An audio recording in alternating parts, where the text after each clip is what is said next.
Another day, another story. A priestess named Enheduanna claimed authorship to poetry and other texts, sometimes in first person, more than a millennium before Homer. We come to Tabo Eminent Channel. Over 5,000 years ago, people living in a part of Mesopotamia called Sumer started to keep records with cuneiform, the oldest known system of writing. And roughly a millennium after cuneiform emerged, a priestess named Enheduanna began using this writing system in a new way. Her unique texts are the earliest known example of first-person writing, and she may be the first known writer to claim authorship of her work. The earliest known author in history was not definitively identified as a woman from Mesopotamia. However, one of the earliest known authors whose works have survived to this day is Enheduanna, who lived in ancient Mesopotamia around 2300 BCE. Enheduanna was a high priestess and poet in the city of which was located in what is now modern-day Iraq. Enheduanna is best known for her work, The Exaltation of Inanna, which is a collection of hymns dedicated to the goddess Inanna, the Sumerian goddess of love, fertility, and war. These hymns are considered some of the earliest examples of religious poetry and literature in history.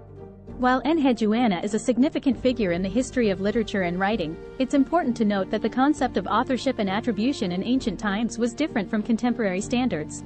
Many ancient texts were written anonymously or attributed to gods or rulers rather than individual authors. Enheduanna's status as an early author is based on the recognition of her contributions to literature and the fact that her name appears on her works. So, while Enheduanna is a notable early author from Mesopotamia, she may not be the absolute earliest, and there may have been other authors before her whose works have not survived or been identified.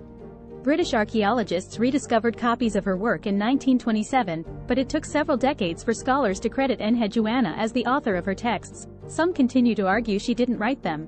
Scholars who do believe she authored these texts point to the deeply personal reflections in her writing, as well as the fact that these works were consistently attributed to her long after her death.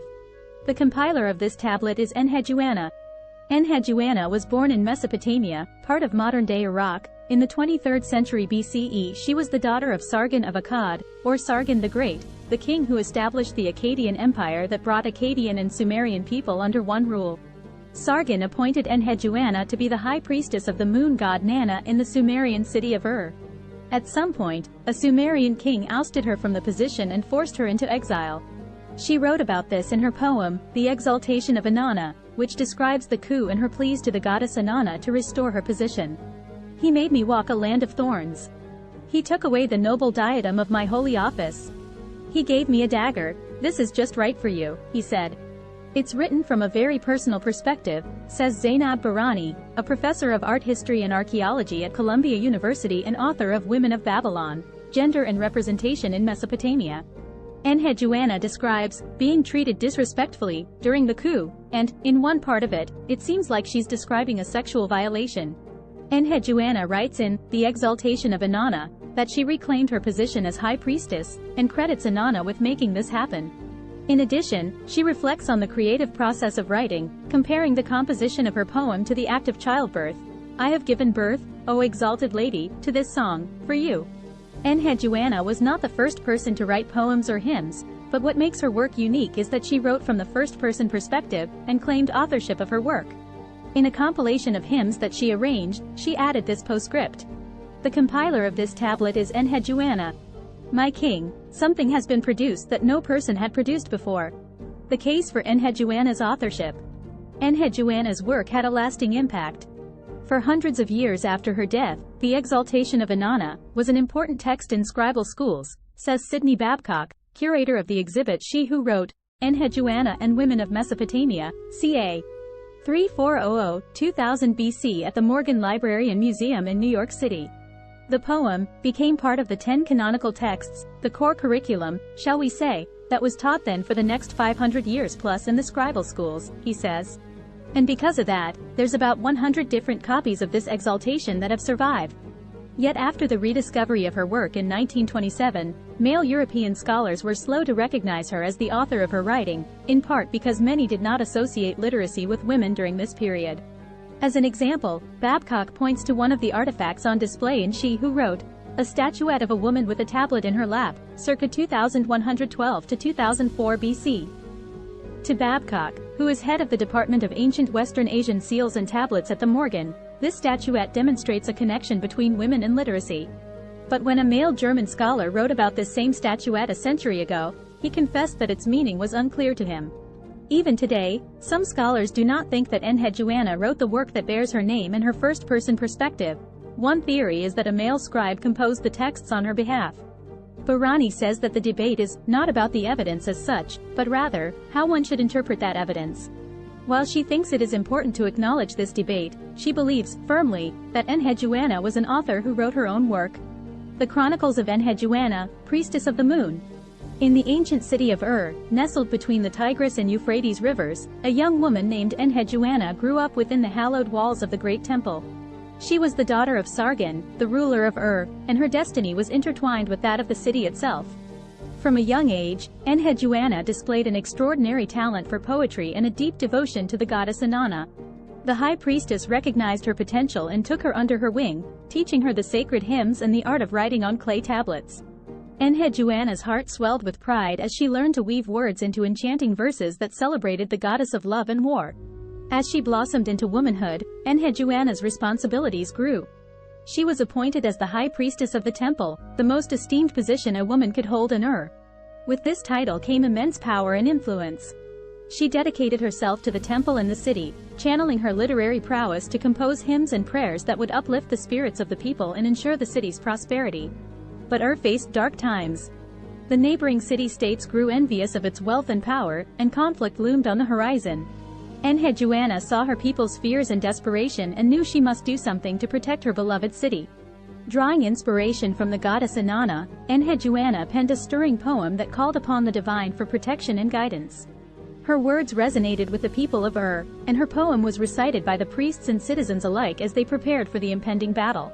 The battle that ensued was fierce, but the people of fought with unwavering determination, believing that the goddess herself watched over them. Miraculously, they emerged victorious, and glory shone brighter than ever before. Enheduanna's poem became renowned throughout Mesopotamia, and her name echoed in the hearts of those who had once doubted her abilities. She had not only safeguarded her city but had also cemented her place in history as one of the world's first known authors. As the years passed, Enheduanna continued to write hymns and poems that celebrated life, love, and the divine. Her words were etched onto clay tablets, preserving her legacy for generations to come. Her story serves as a testament to the power of literature and the enduring spirit of a woman who, in ancient Mesopotamia, dared to put her thoughts and emotions into words, leaving an indelible mark on the annals of history. The cuneiform chronicles, Enheduanna's quest for knowledge. In the heart of ancient Mesopotamia, where the great city of thrived, there lived a young woman named Enheduanna. Unlike most women of her time, Enheduanna possessed an insatiable thirst for knowledge. Her father, the ruler of recognized her exceptional intellect and allowed her access to the city's vast library, which held the accumulated wisdom of generations. Enheduanna spent countless hours poring over clay tablets inscribed with cuneiform script, deciphering the secrets of mathematics, astronomy, and literature. Her fascination with the written word led her to the temple, where she discovered the sacred hymns dedicated to the goddess Inanna.